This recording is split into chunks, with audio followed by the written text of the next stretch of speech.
body slam. Let's get the good lighting here. It's making me look good. It's making me look better than I am. Oh, I'm getting real, look at all that fat dripping off my face from all that vegan food. I'm snacking on fried banana chips to try and keep body fat on. How to stay sober. How to stay sober when you get out of prison was a question I got on my Tumblr feed. Well, myself, been to prison, been addicted to drugs, and I laugh because it's such an easy thing to get out of. Now, I didn't do a long prison sentence because I was smart. And I was in prison, and I was just like, man, I ain't ever coming back here. I actually thought, I said, if you're in prison, you're a dumb motherfucker. You're a dumb motherfucker. And I remember this big guy tried to steal my... This is back in 1995. 22 years ago. February 95. Duran was in the pen, locked up in the slammer. And, they dust you with this fucking pesticide, fucking flea powder shit. And I said, what's this, mate? And the guy goes, it's the same shit Michael Jackson uses. It's just like a fucking lice powder. They cover you and it smelt like some chemical fucking napalm shit. But anyway, and this big guy tried to steal my 95 Air Maxes. Like, they got released that week, and I got locked up, shut in the slammer. I'm rocking into the brand new 95 Air Maxes. And it was a great learning experience where you got to stick up for yourself, or those motherfuckers just going to dominate you. So I left that place with my Lacoste shirt, left that place with my Atlas Equipment trackies, the blue and white ones, left it with my 95 Air Maxes, and no probs, size 10.5 US. Thanks for coming back. Anyway, to answer the question, how to get sober. How to get sober and stay sober. Stay out of prison. 1, don't be a dumb motherfucker. Don't get caught. Better yet, don't do shit. Control yourself. I'd have a great difficulty controlling myself sometimes. You see me. You see me lose my shit online, or... happens, man. That's why I try and surround myself with people who can stop me from doing stupid shit. And there is definitely a degree of self-control, but I generally, that's the good thing about having a girlfriend is girls are generally a bit more smarter and they'll prevent you from doing just stupid shit. So if your girl is screaming at you to stop, then it's a good thing I need to stop. But in terms of drugs, then, just stop, man. Just stop, because the more drugs you do, the more it becomes a habit. And the difference between a habit and addiction, a habit is you know it's bad for you and you can stop.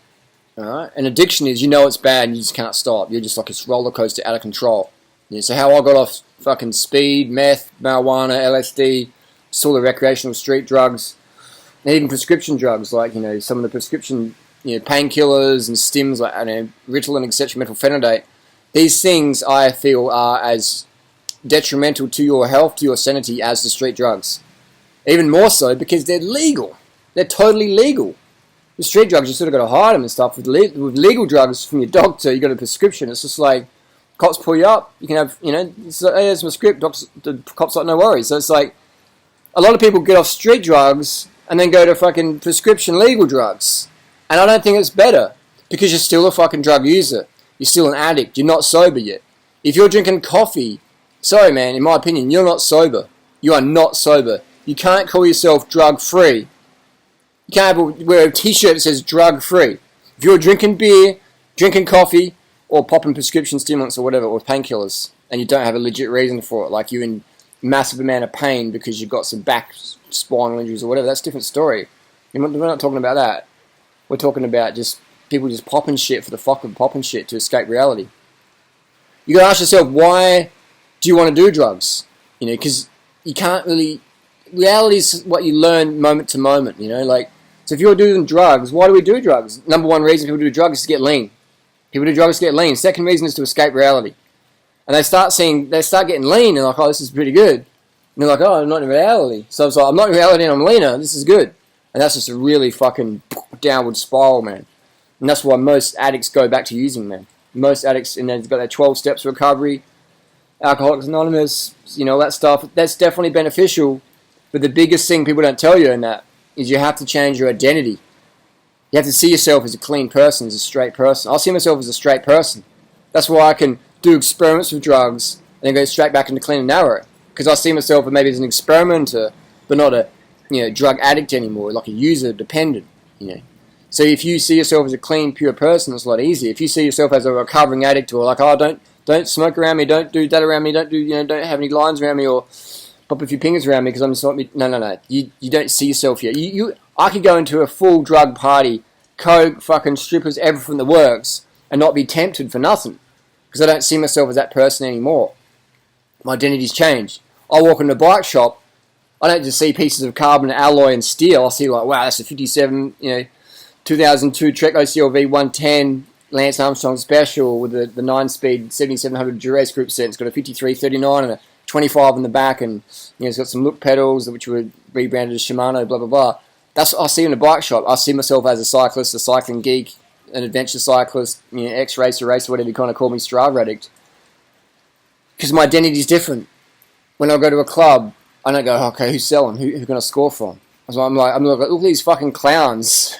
Ride past the club, go, look at these fucking clowns. These girls are dressed up trying to find a legit guy. Everyone's just fuckboys or potentially going to be fuckboys. And these girls are just going to get fucked over. And the guys are looking for some classy girl, but they just got basic handbag basics. It's sort of like, I'll walk past the club or ride past and laugh now. But back in that, it's like, oh yeah, look at me, look at all this wanky, pretentious bullshit. So how to get clean, how to stay sober is one, you have to change your identity. You can no longer see yourself as a drug addict or a ex-recovering or whatever, all this victim bullshit. You just got to say, bro, I'm clean, I'm straight down the narrow, I don't even drink coffee. Do that, man. Dude, no, I haven't had a cup of coffee since 1999. Drugs in my system right now, big fat zero. There's no stims running through me. People, oh my God, the guy's like lean as fuck, talking lucid, boom, boom, boom. It's called oxygen from right up the mountains every day. It's called early fucking nights. You go to bed at 8, 9 p.m. every night for a few months or a few weeks. Bro, cocaine on tap in your head. DMT just pinging off your brain cells. Your synapses all charged up. Low-fat diet, low earth fat, high-carb vegan, lots of sugar and water. Man, crystal clarity, clear. Good stuff, good vibes, serotonin, dopamine, all the good shit. And that's what a lot of these drugs do is they raise your dopamine levels, your serotonin levels, etc. Which sugar does that as well. So I say put down the fucking crack and pick up the sugar. Put down the speed, pick up the bananas, pick up the rice, pick up the sweet stuff, the jam on crackers. And you'll soon find you don't need stims anymore. But as soon as you start calorie restricting your carbohydrate, I see this in the vegans. You don't even know what a fucking vegan is. A vegan is someone who doesn't eat any animal products. I see it in the vegan scene. People come to vegan and lose weight. And then they're like cutting their calories down even more. And then they get on the coffee and the stims and the Ritalin and the Adderall and the Concert, all these, stimulant drugs that prevent you from eating, or even cigarettes, man. Like vegans smoking cigarettes, it's like, man, like you're not recovered from eating disorder, you're not recovered from your drug usage, you're just trading one out for the other. Some people say I'm addicted to bananas. Okay, I am. Addicted to fruit, yeah. Addicted to sugars, yeah. Addicted to rice, yeah. Some people say sugar's a drug, like cocaine. That's a whole other video. I've done plenty of videos about that. But you just got to change your identity. I see myself as a high-carb vegan athlete. I see food, I don't see like, okay, is it vegan or not? Yes or no? Is it high carb or not? Yes or no? If it's 2 yeses, I'm like, give me that motherfucking eat it. Here's my money. Here's my plastic. This is fake. This is digits on the screen. This stuff here is real. Those blueberries, that peach, that slice of vegan pizza, that shit's real. I'm eating that. The gels, the fucking vegan loads I was just eating, that shit's real. I'll have that. You can have my plastic stuff, coins, I'll have that real food so I can do some real shit with it. And when you use drugs, man, drugs aren't even that good. The best high is when you're totally fucking clean as fuck. Like the other day I was riding down Doington on the highest peak in Thailand, just flying down the hill. Taking just a little bit of risk, not too much, because I don't get fucking fucked up arms, broken arms and shit. And I was just had no shirt on, just screaming, man. Top of my lungs, just off my fucking chops, man. Or nothing, but pure air, good vibes, hard end vibes, and just dopamine.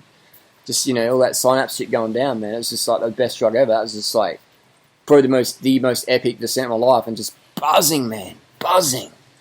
No shirt, cold as fuck, 11 degrees. I'm descending the highest mountain in Thailand in a rainstorm, in this tropical monsoon rainstorm. And my bike, the model's called Monsoon. It's made out of bamboo. I'm just thinking, what the fuck, man?